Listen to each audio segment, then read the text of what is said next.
అండి నమస్తే. ఇప్పుడు మాట్లాడే టాపిక్ వచ్చేసి రీసెంట్గా ministry of statistics and programme implementation ministry భారతదేశంలో వివిధ రాష్ట్రాల యొక్క జిఎస్డిపి గ్రోత్ రేట్ ఎలా ఉంది, స్టేట్స్ యొక్క జీడిపి గ్రోత్ రేట్ అనేది రిపోర్ట్ అయితే రిలీజ్ చేసింది. అందులో తమిళనాడు రాష్ట్రము 9.69% ఎకనామిక్ గ్రోత్ రేట్లో జిఎస్డిపితో అగ్రగామిగా ఉంది. అండ్ ఇండియాలో this is the highest GDP growth రేట్తో ముందుకెళ్తున్నటువంటి రాష్ట్రం. అండ్ తమిళనాడుకు ఉన్నటువంటి ఇంకో సిగ్నిఫికెన్స్ ఏంటంటే కోవిడ్-19 టైంలో భారతదేశం మొత్తం మెజారిటీ రాష్ట్రాలని నెగిటివ్ టెరిటరీలో నెగిటివ్ గ్రోత్ రేట్లో ఉన్నా కానీ ఒక తమిళనాడు రాష్ట్రం మాత్రం పాజిటివ్ గ్రోత్ రేట్తో ముందుకెళ్ళిన ఉదంతం చాలా క్లియర్గా అర్థమవుతుంది ఇక్కడ.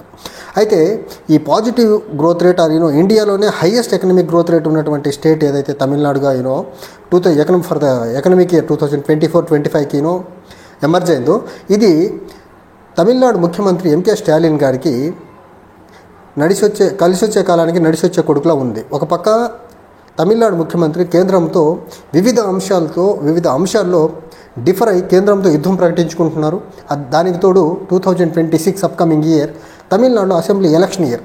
ఈ టైంలో కేంద్రంతో ఉన్నటువంటి ఫండమెంటల్ డిఫరెన్స్ ఏవైతే తమిళ ప్రజలకు అగెనిస్ట్గా నరేంద్ర మోదీ గారు కేంద్ర ప్రభుత్వం తీసుకోబోయే డెసిషన్స్ ఏవైతే ఉన్నాయో, అది డిలిమిటేషన్ అవనివ్వండి, న్యూ ఎడ్యుకేషన్ పాలసీలో ఉన్నటువంటి 3 లాంగ్వేజ్ ఫార్ములా అవనివ్వండి, లేకపోతే హిందీ రుబ్బడం మాకు నచ్చట్లేదు అనే అంశాలు ఏవైతే ఉన్నాయో, తర్వాత నీట్ ఒకటి, ఈ 3 అంశాల మీద చాలా ప్రధానంగా తమిళనాడు ప్రభుత్వము కేంద్రంలో ఉన్నటువంటి బీజేపీ ప్రభుత్వంతో చాలా పెద్ద మొత్తంలో యుద్ధం చేస్తున్న క్రమంలో తమిళనాడులో డైవర్ట్ పాలిటిక్స్ చేసుకుంటూ ముందుకెళ్లే ప్రయత్నం చేస్తున్నారు స్టాలిన్ గారు, ఫెయిల్యూర్స్ని కప్పిపుచ్చుకునే ప్రయత్నం చేసుకుంటూ ముందుకెళ్తున్నారు స్టాలిన్ గారు అనేసి బీజేపీ వాళ్ళు చాలా పెద్ద మొత్తంలో విమర్శలు చేస్తున్న వాళ్ళు నోరు మూపించేదానికి ministry of statistics and programme implementation central government ministry ఇచ్చినటువంటి ఈ ప్రోగ్రెస్ కార్డ్ ఏదైతే ఉందో, highest GDP growth rate for the state of Tamil Nadu for the year 2024-25 ఏదైతే ఉందో, డెఫినెట్గా ఇది బీజేపీకి ఒక బ్యాక్ ఫుట్.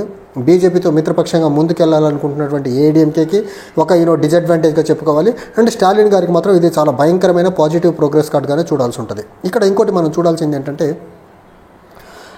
తమిళనాడులో మ్యానుఫ్యాక్చరింగ్ సెక్టర్ బెటర్గా ఉంది, సర్వీస్ సెక్టర్ బెటర్గానే ఉంది, అండ్ ప్రైమరీ సెక్టర్ అగ్రికల్చర్ కూడా బెటర్గానే గ్రో అవ్వుకుంటూ ఆల్రౌండ్ డెవలప్మెంట్ చూపించినటువంటి స్టేట్గా మాత్రం ఖచ్చితంగా తమిళనాడు అయితే ఎమర్జ్ అయింది. ఇక్కడ ఇంకోటి మనం చూడాల్సింది, కేంద్రంలో ఉన్నటువంటి బీజేపీ తమిళనాడు రాష్ట్రంలో గవర్నర్ అడ్డం పెట్టుకుని తమిళనాడు పాస్ చేసినటువంటి దగ్గర గత 2-3 సంవత్సరాల్లో మెజారిటీ చట్టాలన్నింటినీ గవర్నర్ ఎసెంట్ ఇవ్వకుండా అక్కడ తమిళనాడులో ఉన్నటువంటి డిఎంకే ప్రభుత్వాన్ని, ఎంకే స్టాలిన్ ఇబ్బంది పెట్టే చెయ్యని పని అంటూ లేదు. వాటన్నిటికీ నోరు మూపించేలా ఈ జీడిపి గ్రోత్ రేట్ రిపోర్ట్ ఏదైతే central government agency government of India ministry ఏదైతే ఉందో, ministry of statistics and programme implementation release చేయడం మాత్రం ఇది ఖచ్చితంగా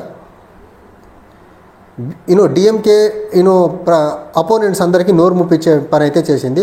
అండ్ ఈ జిఎస్డిపి ఏదైతే ఉందో తమిళనాడుకు సంబంధించి దగ్గరగా 17.23 లక్షల కోట్ల రూపాయలతో 2024-25కి తమిళనాడు జీడిపి అయితే గ్రోత్ అయింది.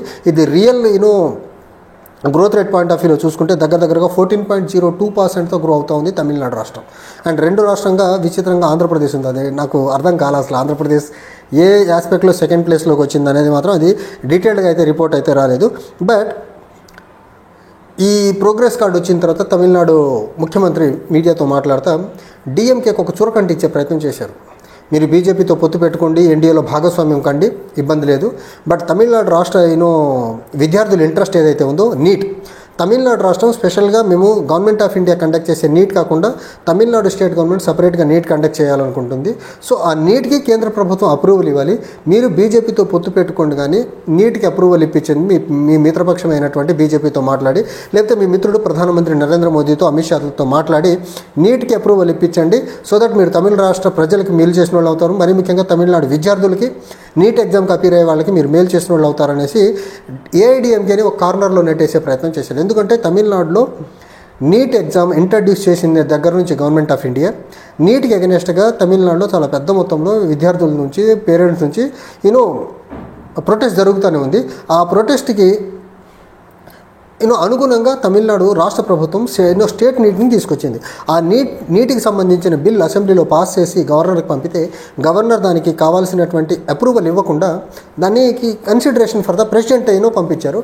ప్రెసిడెంట్ ఈ రోజుకి దాని మీద ఎలాంటి డెసిషన్ తీసుకునే ప్రయత్నం చేయాలి. ఇది ఒక ఆస్పెక్ట్.